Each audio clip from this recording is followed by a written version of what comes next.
I'm not really a tablet guy, and if you've been around Chrome Unboxed for any amount of time, you likely know this already. I get kind of confused with the best way to utilize a tablet. Though I like the form factor just fine, tablets tend to kind of get lost for me between my large screen smartphone and my far more productive Chromebook. And my time with the Pixel tablet has done little to change this, but it did at least help me start to appreciate the unique angle Google was attempting to take with their latest in-house tablet.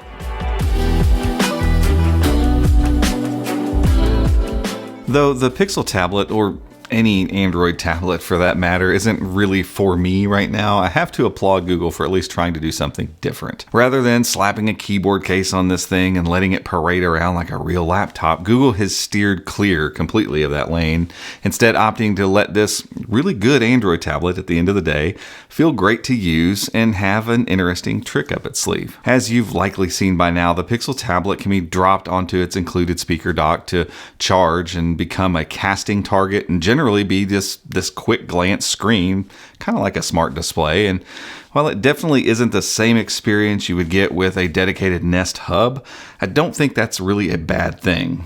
We'll get into that here in a second. Generally, as an accessory, the dock is pretty fun. You can drop the Pixel tablet on there with relative ease and get a much improved sound experience pretty much immediately as soon as you drop it on there. And then it charges up while it's there too. And as a picture frame or something like that, it's nice. And your smart home controls are just a single button press away at any given time. And it's also great for, video calls when it's docked as well. And it gives most people what they're looking for in a smart display from Google. It also supports multiple accounts, so regardless of who snatches it off that dock, there are custom setups for everyone in the family. You just got to log in. And when you do pick it up off the dock, which again is pretty easy to do, it's a perfectly good tablet for reading, content consumption, checking email, social media. I did try hooking up a Bluetooth keyboard and a mouse, and while technically all of that worked, Android is just inferior to even the most basic Chromebook on the market when it comes down to actually getting productive and getting things done. The 8 gigs of RAM and 128 gigs of internal storage pair up nice with the Tensor G2 inside, and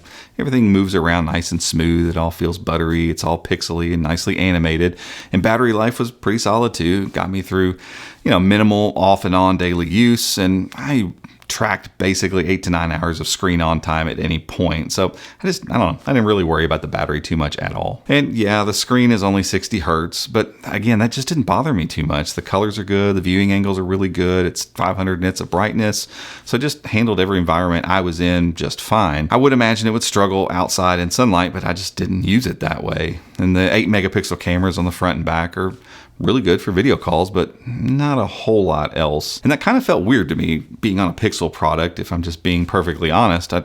I don't have the desire to pick up my tablet and take photos very often, but it is strange to hold a Google-made gadget with a camera on the front and back and not feel confident in taking photos. Now, it does come with a pretty unique feature with support for USI pens, and I'm really excited to finally see an Android device get the pen standard that we've gotten used to on Chrome OS for years at this point. And just like we've used on tons of Chromebooks, you can use any USI 2.0 pen to jot your notes, make sketches, navigate the UI, all that stuff on the Pixel tablet. But not all USI 2.0 pens are made the same, and that brings me to our sponsor for this video, Penoval. Penoval makes fantastic USI pens for Android tablets and Chromebooks, styluses for iPads and Surface devices that are all well built, stylish, and come with a really reasonable price tag. Their latest model, the USI 2.0 stylus pen, comes with some really awesome features like fast USB-C charging, a solid, replaceable cone-like pen tip, and enhanced palm rejection. With an all-aluminum build, this pen will hold up over time too, making it a constant companion between your Pixel tablet and, say,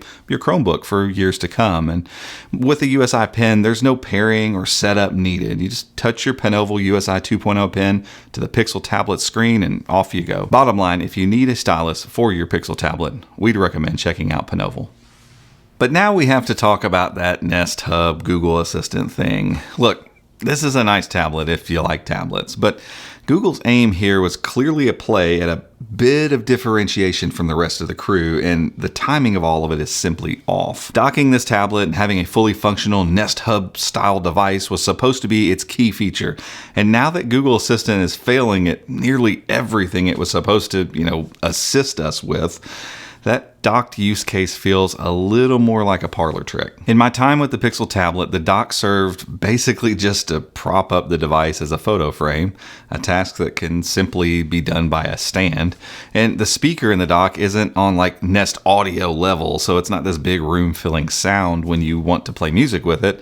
So I just didn't think about it that often. And for video calls, when you do remember to dock it first, it is a nice hands-free option that enhances your audio pretty nicely. But it sure feels like this whole setup was engineered for a lot more. For the time being, however, we're in a smart home digital assistant limbo of sorts. And for better or worse, ChatGPT and Bard have come along during the Pixel tablet's too long development cycle, and we're right in the middle of this upheaval of the way that we're going to talk to digital assistants, the way we expect AI to impact all of our experiences, and even how we'll leverage general search moving forward. And that abrupt change in the digital assistant space has left the Google Assistant in this real precarious position. While not fully abandoned, the Google Assistant feels like a shell of its former self, so much so that I've found I'm better off simply not relying on it for basically anything these days. While I'm hoping that Google will eventually roll Bard's AI smarts into the Assistant and bring back the glory days of smart displays and smart speakers, I'm just not sure that's going to happen. And with Matter becoming more prevalent as the go-to smart home standard, smart displays and smart home software in general are both in this